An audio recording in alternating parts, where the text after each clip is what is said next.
गिबि गिबियावनो मिडियानिसिम हामलायनाय थाबाय आरो गासै नायगिरिनिसिमबो अल बड' एक्स भलन्टियार फर्स बाक्सा डिस्ट्रिक्टनिफ्राय बरायनाय थाबाय। आं बाक्सा डिस्ट्रिक्ट अल बड' एक्स भलन्टियार फर्स अर्गेनाइजेशननि गाहाय नेहाथारि अनिल कुमार बसुमतारी। दा थांनाय साननैसो आगोलाव बाक्सा जिल्लानि मुसलपुरनि बेन्दोङाव थानाय गोजोनपुरी जोंनि नैबे पार्कआव बड'फा उपेन्द्रनाथ ब्रह्मनि जे मुसुखा बेखौ खायसे दुथां आखुनि सुबुंफ्रा गन्थं मोखां बुख्लानानै बिथांनि जि सावगारि मुसुखा बेखौ नस्थ' खालामलांदों। बेनिखायनो जों जाय बिथांमोना बे हाबाखौ मावदों, बे खामानिखौ मावदों, बे दुथां सुबुंनि गोसोनि मानसिफोरखौ जों अल बड' एक्स भलन्टियार फर्स अर्गेनाइजेशननि जानानै गोख्रोङै कन्डेम खालामो, सोंखारियो। जोंखौ बड'फा उपेन्द्रनाथ ब्रह्मआ गासै बुहुमनि बर' माहारिखौनो खौसे खालामनानै मोनसे समाव आलादा हादोर सोरजिनायनि जिथु बर' फरायसा आफादखौ दैदेनबोदोंमोन। बिथाङा जोंनो माखासे मन्थर होलांदोंमोन। बुहुमनि गासै बर'फ्रानो जों खौसे जानानै आलादा हादोर बड'लेण्ड सोरजिनो थाखाय बेयावनो माखासे बिथाङा जोंनो बोसोन होलांदोंमोन। जोङो थांनानै था आरो गुबुनखौबो थांनानै थानो हो। आगानै आवगायनानै गोनांथि जायोबा नांगौ आगानसे फावसायनानैबाबो जों आवगायफिननांगोन। थिग बेबायदिनो जोंबो बै समाव भलन्टियार्स मुङै 1987 मायथाइनिफ्रायनो बिथांनि जि आलादा हादोर बड'लेण्ड सोरजिनायनि थांखियाव बा हाबाफारियाव बारसोमनानै थै-थां बिथांखौ जोङो हेफाजाब होदोंमोन आरो बिदिनो बुहुमनि गासै बर' माहारिखौनो बिथाङा खौसे खालामनानै जोंखौ दिनै नैबे थासारियाव लाबोदों आरो दिनै बर'फ्रा बिथांनि नाजानायनि गेजेरजोंनो दिनै जोंनि बे थासारिसिम सौफैदों। बेनिखायनो जों बड'फा उपेन्द्रनाथ ब्रह्मनि जि मोन्थोर होलांनाय बेखौ साफ्रोमबो बर'आ, बुहुमनि साफ्रोमबो बर'आ गोरबो बिखायाव लानानै आवगायलांनांगोन। जोंनि गेजेराव जाहाथे खुनु एना एनि दावराव दावसि बुलाय सुलाय जाया, बेखौनो जों अल बड' एक्स भलन्टियार फर्स अर्गेनाइजेशननिफ्राय बाक्सा डिस्ट्रिक्टनिफ्राय गुरैयै खावलायहरनाय थाबाय। लोगोसे बाक्सा डिस्ट्रिक्ट खुंथायखौ जों खावलायो, जाय दुथांफोरा जोंनि बड'फानि मुसुखाखौ गन्थं मोखां बुफायनानै गालांबाय, बिथांमोनखौ गोख्रैनो संदाननानै नागिरनानै दिहुननानै साजा होनो थाखाय जोङो खावलायनाय थाबाय बाक्सा डिस्ट्रिक्ट अल बड' एक्स भलन्टियार फर्स अर्गेनाइजेशननिफ्राय। बेजों लोगोसे बे सेगावनो जोङो जोंनि थांनाय 2025 मायथाइनि 26 सेप्तेम्बराव जि बड'लेण्ड ओनसोलनि बिसायख'थि जाना थांबाय, बेयाव जा रिजाल्ट फैदों बेखौ जोङो गासै बर' माहारिखौनो जों धन्यबाद होनांगोन। मानो होनोब्ला BPF हानजाया बयनिख्रुइबो बांसिन अनजिमा लानानै 28 MCLA देरहासार जानानै ओंखारबोनो हादों। बेनिखायनो जों हाग्रामा महिलारि दैदेननाय BPF दोलो आरो सार हाग्रामा महिलारिनिसिम जोङो रोजा रोजा साबायखर बावहरनाय थाबाय। बेजों लोगोसे फैगौ 5 अक्ट'बराव हाग्रामा महिलारि सारा बे बड'लेण्डखौ खुंनो थाखाय अभारटेकिं लागोन।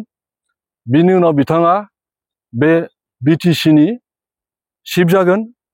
आरो सिफ जानानै बिथाङा जोंनि गासै बिटिसि बाखि रायजो राजा आइ आफानि गांनाय उखैनाय लुबैनाय गासिखौबो सुफुंनानै होलांनो हागोन होननानै जों मिजिंथियो।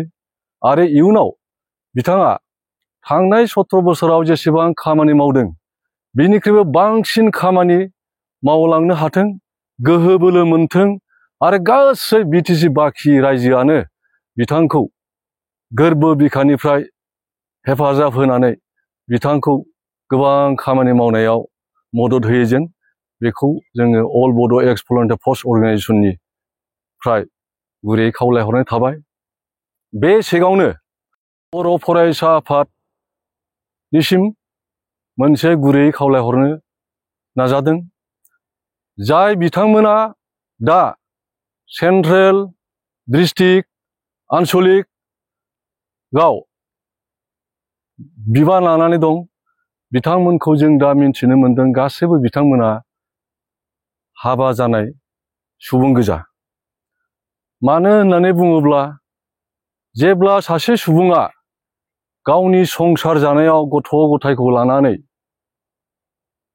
आवगायलांनो नागिरो अब्ला जोंनो रांखान्थिनि गोनांथि जायो। बे रांखान्थिखौ जेब्ला मानसिया होसोयो अब्ला जोंनि साननाय हनाया संसारिक आरो रांखान्थिनि उन-उनल' थानाय बायदिखौ जों दा नोजोरबोदों बा नुगासिनो दं। बिनिखायनो आं दानि बिबानगिरि बिथांमोनखौ दानि जाखांफुनाय लाइमोन सेंग्रा सिख्ला जायफोरा रोंगौथि गोनां बिथांमोननो एबसुनि गासै हाबा जानाय बिबानगिरिफोरा बे लाइमोनफोरनि आखायाव आबसुनि दुलाराय बर' फरायसानि बिबानखौ हंगारनानै होनांगौ। मानो होनोब्ला दुलाराय बर' फरायसा आफादा फरायसाफोरनिसो प्लेटफर्म। बिनिखायनो बे प्लेटफर्माव कुनु हाबा जानाय बिबानगिरि थानो नाङा आरो थानो मोननाङा। जेब्ला जोंनि लाइमोनफ्रा बिबान लानानै हारिखौ सिबिनो जोंनि रांखान्थि हक आसार खान्थि हक कालचार गासिबावबो बिथिङाव बिथांमोना गोसो होनानै मावनो हागोन आरो इयुनाव बिथांमोना जोंनि बर' हारिखौ गेरेमसा महरै बुहुमाव दिन्थिलांनो हागोन बा दालांनो हागोन। बिनिखायनो जोंनि संबिधान आबसुनि संबिधानाबो बेखौनो बुङो जे जोंनि आगोलनि बर' फरायसा आफादाव कुनु हाबा जानाय बिबानगिरिया बा सुबुङा बिबान लानो मोनामोन। बिनिखायनो बिथांमोना संबिधानखौ मानिनानै प्रट'कल सिस्टेमखौ मानिनानै जाहाथे दानि जाखांफुनाय लाइमोन गोरों गोराफोरनो गाव गावनि बिबानखौ गथायना होयो बेखौ जोङो गुरै खावलायहरो अल बड' एक्स भलुन्टियार फर्स अर्गानाइजेसन बाक्सा डिस्ट्रिक्टनिफ्राय।